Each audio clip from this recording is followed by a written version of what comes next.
Bem-vindo à Clínica da Família. Nós estamos na quinta lição sobre provações e sofrimento.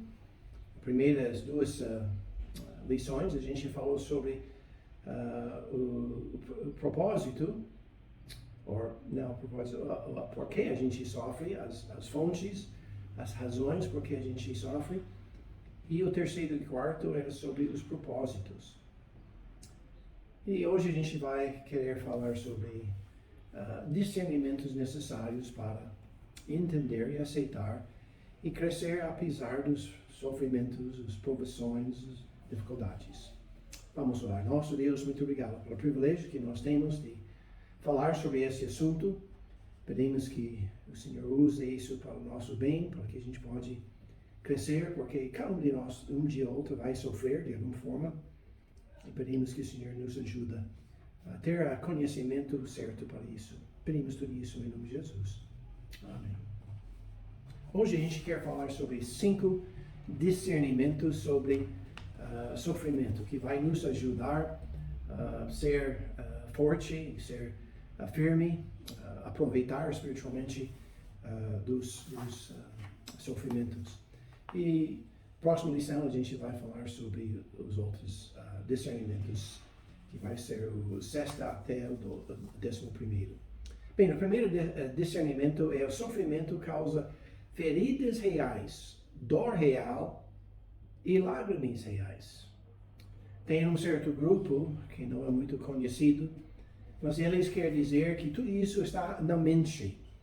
E se a gente tem a fé suficiente, se a gente anda perto de Deus, a gente vai ver que tudo isso é imaginário. Não. É real. E nada está errado para nós de lamentar, de sentir dor, de não gostar da situação que a gente se encontra. O Salmo 6, versículos 3 a 7 diz: até a minha alma está perturbada, mas tu, Senhor, até quando? Volta-te, Senhor, livre a minha alma, salva-me por tua benignidade, porque na morte não há lembrança de ti. Na sepulcro, quem te louvará? Já estou cansado do meu gemido. Toda noite faço nadar a minha cama. Molho o meu leito com os meus lágrimas. Já os meus ossos estão consumidos pela mágoa. E têm-se envelhecido por causa de todos os meus inimigos. O salmista Davi reconheceu que ele estava sentindo muito dor, muita agonia. Ele chorava. Mas sempre no fim desses salmos, ele mostra uma confiança e uma certa paz espiritual em Deus. Salmo 4:4 diz: perturbai-vos e não pequeis. Falai com o vosso coração sobre a vossa cama e calai-vos. Então, começa aqui: perturbai-vos e não pequeis. A gente pode ter tristeza, a gente pode chorar, a gente pode sentir uma certa angústia, mas isso não quer dizer que é pecado. E continua aqui, está dizendo que na cama a gente vai clamar a Deus, a gente vai buscar comunhão com Ele. Jó capítulo 1, versículo 20 diz: então Jó se levantou e rasgou o seu manto e rapou a sua cabeça, mostrando grande tristeza, e se lançou na terra e adorou. A última parte é a parte espiritual. É que ele lançou em terra, em adoração, em reverência a Deus, e adorou. Então, 2 partes aqui no sofrimento. Mas eu quero mencionar, primeiramente, que a gente sim sofre. E não é gostoso. A gente não precisa gostar. Mas a gente pode sofrer fisicamente. Segunda coisa que eu quero mencionar é o conforto de Deus é real. A gente pode ter o conforto, paz de coração, apesar do dor do coração, a dor quer dizer, corpo, a gente pode receber o conforto de Deus. Em 2 Coríntios, capítulo 1, versículos 3 a 4 diz: bendito seja o Deus e Pai de nosso Senhor Jesus Cristo, o Pai das misericórdias e o Pai de toda a consolação, que nos consola em toda a nossa tribulação, para que também possamos consolar os que estiverem em alguma tribulação, com a consolação com que nós mesmos somos consolados. Então, Deus pode nos consolar mesmo com as dificuldades e problemas. Então, a gente precisa reconhecer que a gente não precisa gostar, porque a gente não vai gostar de sofrimento, mas a gente precisa aceitar e buscar o conforto, a paz e até a alegria espiritual enquanto a gente está sofrendo. Terceiro ponto é que a gente deve reconhecer que as promessas de Deus são reais. Em Mateus 11, 28 a 30 diz: Vinde a mim, todos que estão cansados e oprimidos, e eu vos aliviarei. Tomai sobre vós o meu jugo e aprendei de mim, que eu sou manso e humilde de coração, e encontrareis descanso para as vossas almas. Porque o meu jugo é suave e o meu fardo é leve. Então, a gente precisa reconhecer que quando a gente chega a Deus com a aceitação e uma atitude certa, Ele vai nos livrar dos problemas que são oprimidos e a gente está cansado de tudo isso. Eu lembro quando eu estava sofrendo com o Pedro Nahine e levou várias semanas para eu realmente se curar. Foi a quinta vez que eu sofri de Pedro Nahine e eu também tinha influenza, não sabia, mas estava muito fraco, estava dormindo cada pouco à noite, 2 em 2 horas eu precisava levantar. Mas uma noite eu percebi que eu estava ficando cansado.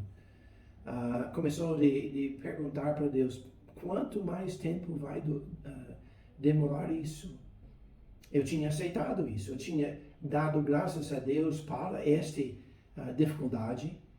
E aquela noite, percebendo que eu estava começando a ficar um pouquinho cansado, um pouquinho deprimido, eu sabia que estava errado. Eu pedi perdão de Deus e reconheci que eu devo agradecer a Deus para este. E comecei a pensar sobre alguns outros problemas que eu tenho. E aquela noite eu dou graças a Deus, não só para o Pedro Nahine, mas essas outras coisinhas que eu tenho. E quando eu fiz isso, grande alegria invadiu meu coração, mesmo que eu estava exausto, cansado. Foi difícil, na minha fraqueza, levantar da poltrona para ir para o banheiro. Às vezes minha esposa precisava me acompanhar, me ajudar, mas eu podia ter grande alegria apesar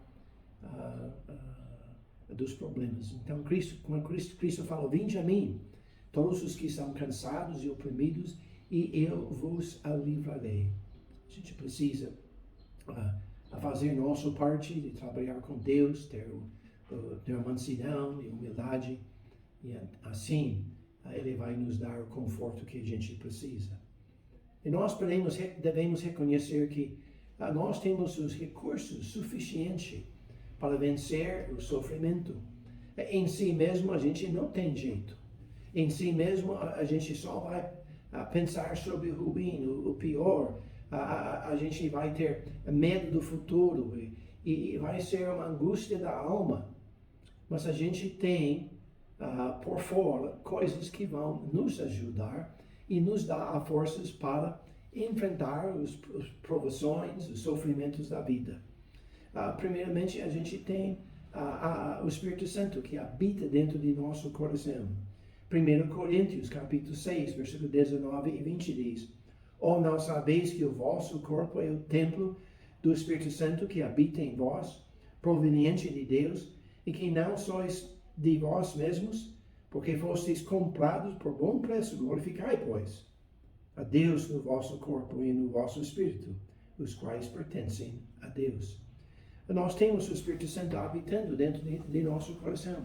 Ele está lá para nos ajudar, para nos dar conforto. Também nós temos o intercessor até Deus do Espírito de Cristo. Em 1 João 2:1 diz: Meus filhinhos, essas coisas vos escrevi para que não pequeis. E se alguém pecar, temos um advogado para com o Pai, Jesus Cristo, o justo.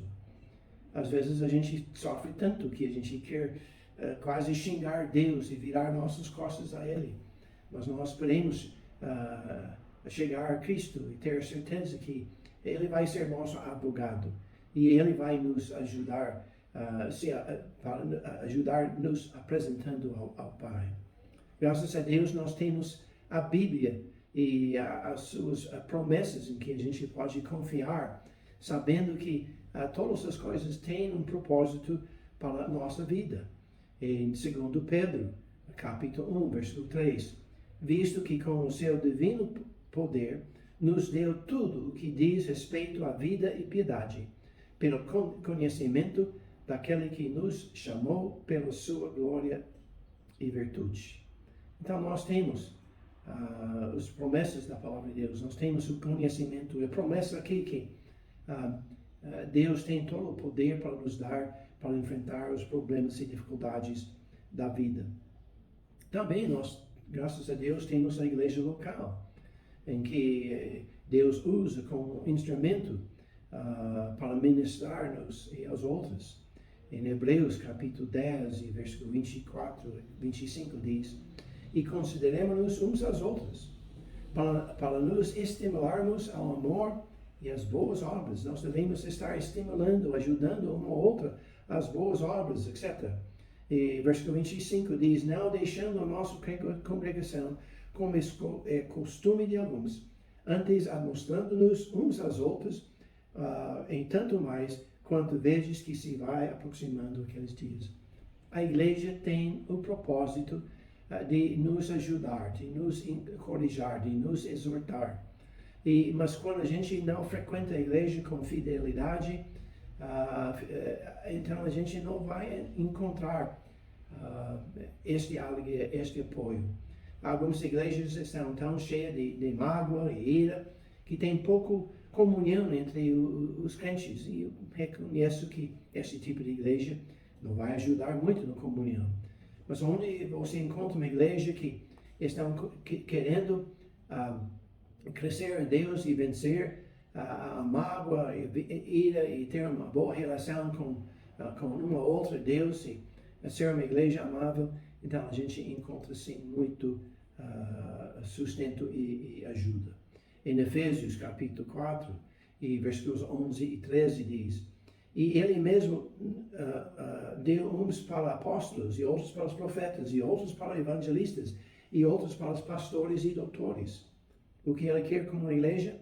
Querendo o aperfeiçoamento dos santos, para a obra do ministério, para a edificação do corpo de Cristo. A igreja é para nos edificar, para nos ajudar a crescer em Cristo. E tem mais que eu não vou ler hoje. Mas o outro ponto aqui é que a graça de Deus é suficiente. Paulo diz, e disse-me, a minha graça te basta. Deus falando com Paulo. Porque o meu poder se aperfeiçoará na fraqueza. De boa vontade, pois me gloriarei nas minhas fraquezas, para que em mim habite o poder de Cristo. Com nossas provações e nossos sofrimentos, Deus tem o poder para nos ajudar a crescer cada vez mais. E o quinto ponto é que a vontade de Deus é boa e perfeita. E quando a gente reage da maneira certa, é agradável. Romanos 12, 2 diz: e não sejam conformados com este mundo, mas sejam transformados pela renovação do vosso entendimento, para que experimenteis qual seja a boa, agradável e perfeita vontade de Deus. Então, Deus quer que a gente conheça a alegria e fazendo a vontade dele. Então, nós temos de deixar os discernimentos, os dificuldades, os ensinamentos, os princípios, promessas da palavra de Deus, transformar nossas vidas. Para transformar nossa mente, para que a gente pode entender que o sofrimento tem um propósito bom para nós, como a gente viu nos últimos 2 vezes. E para reconhecer que a gente tem a ajuda de Deus em tudo isso. Eu espero que esta lição curta, simples, vai ser uma ajuda. Na próxima vez a gente vai falar sobre os outros discernimentos para nos ajudar a crescer em Deus. Vamos orar. Deus, obrigado que a gente não precisa ser desanimado e triste por causa dos sofrimentos e provações. O Senhor tem um propósito, o Senhor tem uma maneira para escapar, para aguentar e no mesmo tempo ter a alegria. Ajuda-nos a aceitar essas dificuldades, entendendo que o Senhor está conosco e que a gente tem tudo o que precisa para vencer essas dificuldades. Em nome de Jesus, oremos. Deus abençoe vocês e até a próxima vez. Deus abençoe.